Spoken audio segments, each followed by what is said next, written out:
నీ week spot ఏది? నాదా, నా హార్ట్ చాలా వీక్. ఖుషి, అది మన ఇద్దరికి పెళ్ళయింది కదా? అయ్యిందిగా, అందరికీ అదేగా చెప్పుకుంటున్నాం. ఏంటి?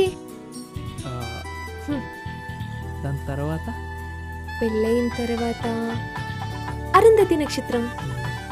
దాని తర్వాత సత్యనారాయణ వ్రతం. దాని తర్వాత నేను చెప్పను పో.